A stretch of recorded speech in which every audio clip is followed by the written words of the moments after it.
hindi siya magandang pang daily. Noong mga panahon na yon, hindi pa tayo sanay, no, sa bigat ng bike. Sa ngayon, so far, pagdating naman sa init ng makina, doon mo mararamdaman yung buga ng init sa... Iniisip ko rin palitan ng ating tambucho. Marami mga nagsasabi na pagka nagka-big bike ka raw, marami kang magiging chicks. Yo, what is up girls and boys? Pasok tayo sa opisina guys, and tinambayan ng pusa ang scooter natin. Pasok tayo sa office at gagamitin natin itong malaking bike.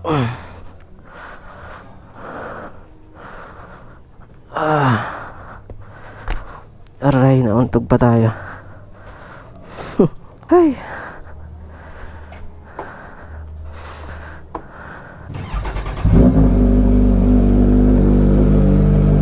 Grabe yung temperatura, outside temperature 31 degrees Celsius, matindi. At alas 5 na. Grabe. Alis tayo ng maaga para maiwasan natin ang rush hour. Kasi pag inaabot tayo ng mga 5:30, inaabutan na natin yung rush hour.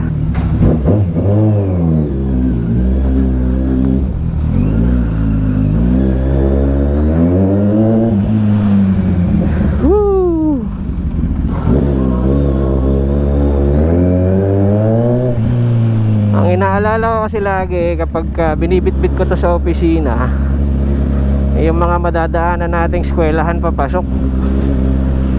Most of the time mga eskwelahan, ang labasan ngayon is alas 6 ng hapon. So pag sapit ng alas 6, and kung makikita nyo itong ating lugar, masikip at maliit ang daan, talagang nagta-traffic ng todo. Parang uulan, no? Sana umulan ng medyo matagal-tagal para at least mabasa at madiligan ang lupa at mag-cool down. Kasi kapag saglit lang ang ulan, mas lalong papasingawin lang niya yung init, mas lalong iinit. Wala naman sanang kasong dalhin talaga to sa opisina. Medyo na ano lang ako sa fact na ang lapit ko lang and mabigat siya. Pero kung tutuusin, kung iisipin, wala talagang kaproblema dalhin to sa opisina. Pang daily, siguro magkakatalo lang naman yun sa budget sa gas and sa parking. Pero saludo ako sa mga nagde-daily na ito, kagaya ni Sir Francis. Shout out sa iyo, Sir Francis. Si Sir Francis, daily niya talaga ginagamit ang kanyang Ninja 1000, and talagang malaking bagay. And syempre, timplahin mo yung oras na hindi peak hour, talagang okay naman, walang kaproblema. And siguro sa ngayon, comparing to the time na ni-review ko siya, na sabi ko hindi siya magandang pang daily. Noong mga panahon na yon, hindi pa tayo sanay, no, sa bigat ng bike. Sa ngayon, so far, sanay na tayo yung maniobra ang bike. Kaya I'd say okay naman.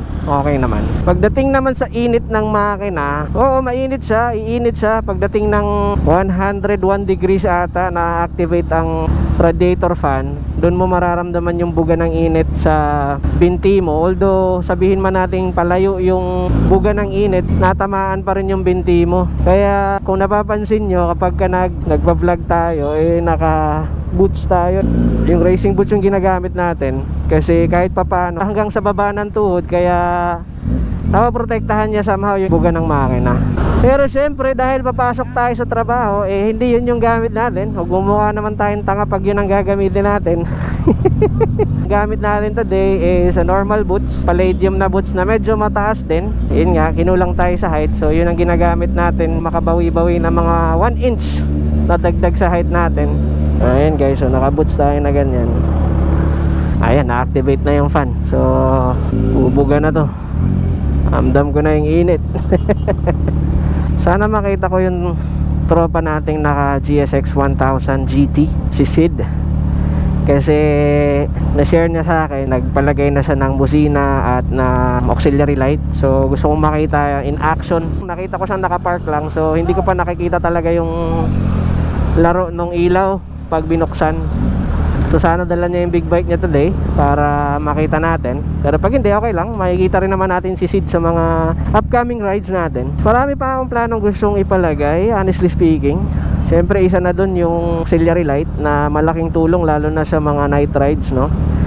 Isa rin yan na reason bakit hindi ako masyadong lumalabas or nagra-ride sa gabi, kasi medyo mahina ang ilaw na ito mga katodo. So visibility wise, medyo hindi tayo ganun ka-visible, lalo na sa expressway. Kaya nalilimitahan din tayo sa pag-alis-alis sa gabi. So once na may ganun na tayo, syempre dagdag safety na rin kasi yun eh. Malaking bagay yun. Busina, syempre kailangan natin magpa-improve ng busina, kasi kagaya nga na na-share ko sa mga vlogs natin, busina na ito para siyang ibon. Iniisip ko rin actually na magpabago ng slider, kasi hindi naman natin gustong sumemplang, no? Pero gusto kong paghandaan na dumating man ng panahon na yon, na sana hindi, of course, wala namang may gusto niyan, pero kung dumating man ang panahon na yon, ay sana hindi lang ang motor ang protektado, kundi pati yung binti natin. May nakita ako actually kay Sir Warren, yung isa sa tropa natin, na maganda yung kanyang crash guard na siya actually, hindi na slider, no, crash guard na. Kasi unfortunately nagkaroon siya ng ganoong aksidente na drop niya yung motor, and walang tama talaga yung yung side mirror lang niya, ang alam ko, pero yung body ng motor, siya mismo, yung binti niya, walang tama. So yun yung iniisip ko, extra protection talaga, hindi lang para sa atin kundi para sa motor. So mag-iipon pa tayo dyan.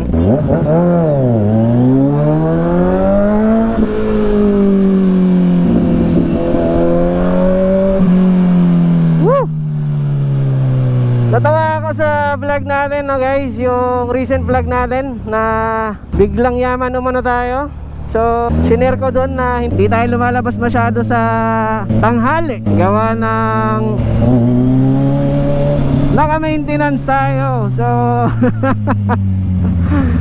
may high blood pressure tayo, at base sa reaction ng ating mga katodo, mukhang marami-rami tayo sa channel na to ang naka-maintenance. So nagbiro ako, instead na katodo yung gawin natin, baguhin na kaya natin sa WhatsApp mga ka-maintenance na.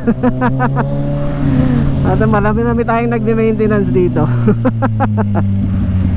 At kidding aside guys, maraming salamat sa pagtangkilik at patuloy na pagtangkilik sa ating channel, no. Sobrang na-appreciate natin yan.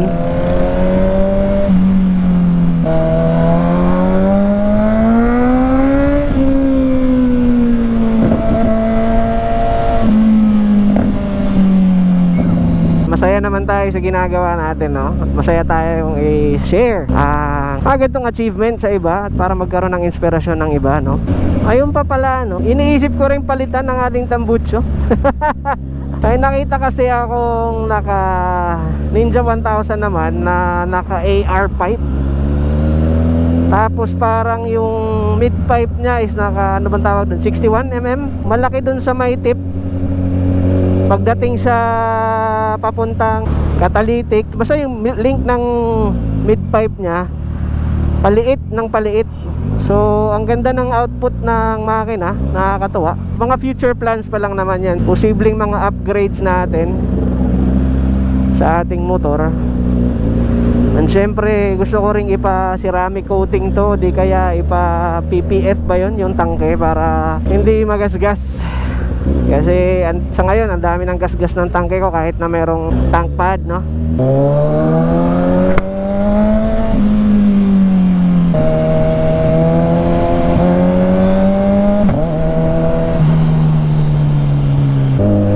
Maraming mga nagsasabi na pagka nagka-big bike ka raw, marami kang magiging chicks. Ay nako, hindi po totoo yun.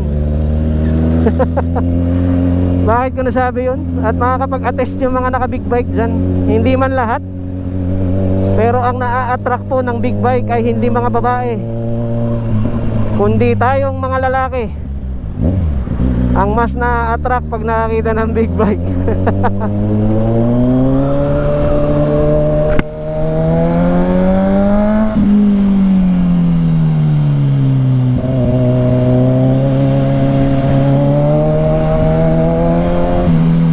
Ito na nga ba sinasabi ko guys, oh? Ang tindi ng traffic. So obviously hindi tayo dyan sisingit kasi tayo ay malaki. Isang malaking sagabal tayo dyan sa kanang banda or sa ating mga brothers na kayang sumingit dyan. So dito na lang tayo. Waiting game. So ayun nga, no, walang katotohanan. Hindi totoo ang hinala at hula ng karamihan na pag may big bike nakaka-attract ng maraming chicks. Walang ganun. Ang totoo niyan, pag may big bike nakaka-attract ka ng maraming lalaki na talagang nakaka-appreciate din ng mga big bike. So ganun. Kaya mga misis, mga syota, mga significant other and partners, payagan nyo nang bumili ng big bike ang inyong mga asawa, partner, boyfriend, kasi hindi totoong maraming maisasakay na babae. At kung tutuusin, kung inyo mapapansin sa mga rides ng mga naka big bike, sila lang ang magkakasama dyan.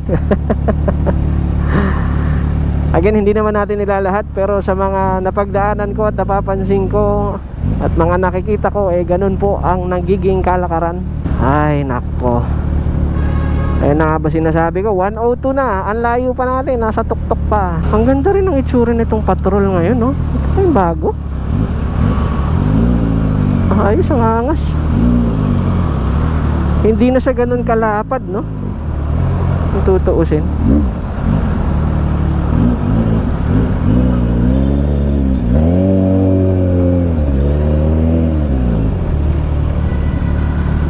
Ay,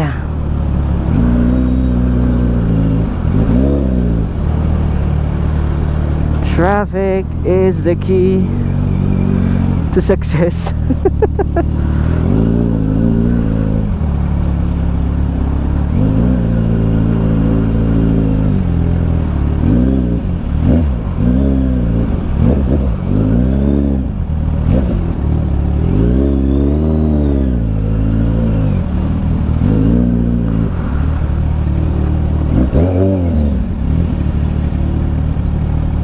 Matindi yung traffic, guys. 104 na ang temperatura natin.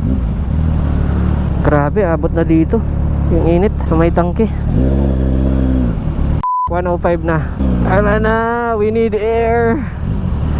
Kailangan natin mahanginan.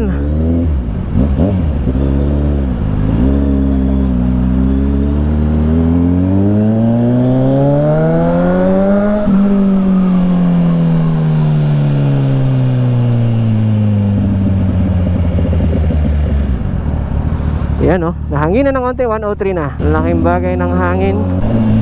O, diba? 102 na.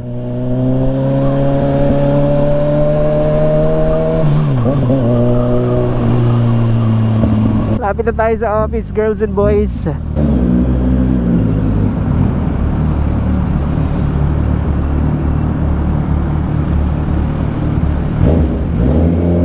Mga dagong-dungan tunog dito sa parking. Matindi. Eto, pwede tayo dito. Tipito, ang hirap pumatras ng tipito. Yan, at least yan magkasalungat, diba? So andito na tayo, guys. So transition na lang natin mamaya pag uwi. Alright.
What's up mga katodo? Maraming salamat sa pagsama ninyo sa ating mumunting vlog for today.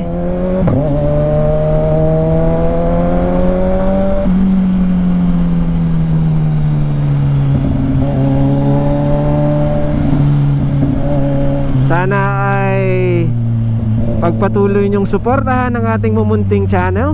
And of course, lagi niyong tandaan na sa lahat ng mga pangarap natin, sipagan natin, kilusan natin, at itodo pa natin. Peace out guys. Even when you feel low, you can still go. Even when you feel slow, you can still go. Even when there's no hope, you can still go. I never answer to no, man, I still go.